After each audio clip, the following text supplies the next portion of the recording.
also joined by consumer expert Kate Hardcastle, who I believe is in the blue zone. Is that right, at COP26? Good morning, Kate. Absolutely. Good morning. Right, OK. Before we start with Stuart, what are you doing there, Kate?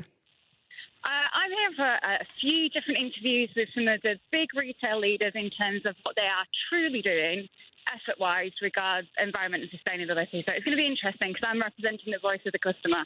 OK.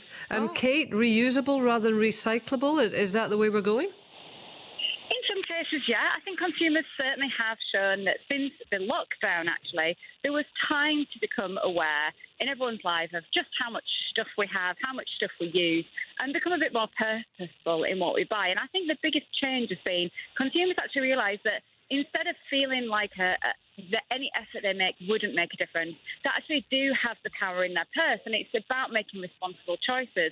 But what there is frustration with is reading something, believing it's the right thing to do, going to great efforts to do that, and then finding out that actually perhaps that was part of any greenwashing, or actually there's another part of that supply chain that isn't ethical, that isn't working for the environment. So I think they're very wary. I think they want to find out more. They'd be more than willing to trial different things, but there still is absolutely that watch on the purse, on the wallet. You know, it's got to be something that is within reach for the usual spend. Yeah, I mean, it's interesting, this text in from Julie, you know, who's talking about her experience in Germany and also in the States. So, I mean, these are choices that individual countries, through their governments and obviously the policies that are in place in that country that allow big businesses to operate in certain fashions. So these are choices, aren't they? Yeah, you know, the plastic bag levy was one of the biggest changes that we saw culturally. And I think that was consumers and also big organisations working together. And I think it's about putting onus back. It's about ease. Consumers will always take the easiest route. They'll always take the most economical route. Of course, they're going to do that. But if they can change the way they do something, it's made easier for them, then absolutely they're going to look into those options. And we're seeing that more and more.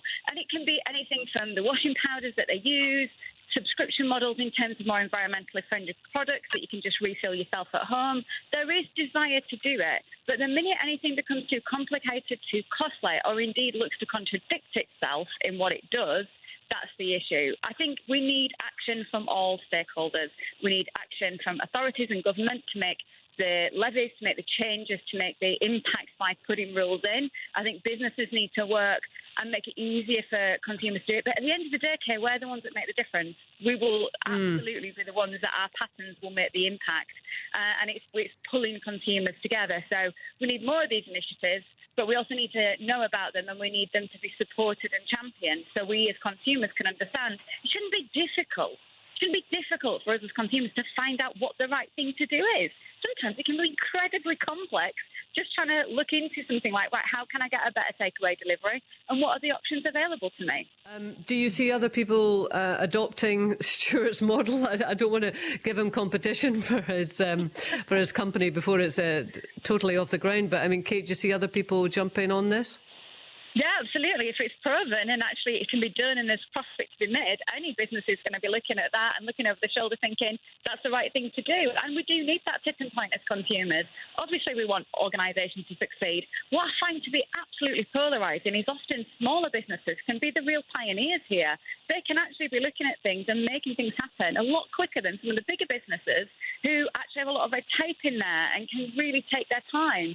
So, you know, well done championing that environmental ethical effort and making it easy for your customers. Let's just hope there's more options and more geographical locations that can have the same thing. Because I'm sure, you know, in 10 miles, 20 miles radius difference, that probably isn't an option available right now. We've got to start somewhere, but we actually need there to be availability throughout, and it does need to be easy. Consumers just will not go to it if it isn't easy. The other sort of big question in there that I find really interesting that Stuart raised, in that their choice is to go reusable rather than recyclable. In terms of all sorts of packaging, I think there is a level of scepticism amongst the public, and I guess I would be one of them, as to what actually happens with your recycling. I mean, you hear people say that, you know, it's one of those kind of, I don't know if it's an urban myth, but it's certainly an urban belief. Oh, God, you'd make all that effort to sort of separate your plastics and actually all ends up in landfill. I think that's a very, very cynical view, but there isn't a great deal of confidence, I think, necessarily in the recycling process in the UK at the moment. Is that a fair comment? I think that's really fair. I'm not going to make you envy my last 12 months, but it's mainly been in recycling plants, learning exactly what happens to our rubbish. And unfortunately, the effort we do take as consumers isn't always rewarded in what happens to that item at the end of the day. Now, anything's an improvement on nothing, but absolutely, I can understand why any consumer looks at a process and thinks, I've washed out that tub, I've put it in the right place, and then I found out actually it wasn't recycled after all. It was sent on a container to a different international zone, and it wasn't recycled there. I feel frustrated by that process. And I think the same goes when you hear about recycling versus reuse. If the items created for the reuse in any way, like a coffee cup, for instance, was through a route that was sourced 10,000 miles away, its air miles were significant in terms of the impact, it wasn't made in a very sustainable way, then what's that balancing point for the consumer? Have I done the right thing buying that cup, but it wasn't produced in a great way? Or should I have just stuck to some recycling cups that actually would have had a better life? This is the dilemma consumers are in. Clarity is really important, and it's absolutely high time that businesses start telling the real truth.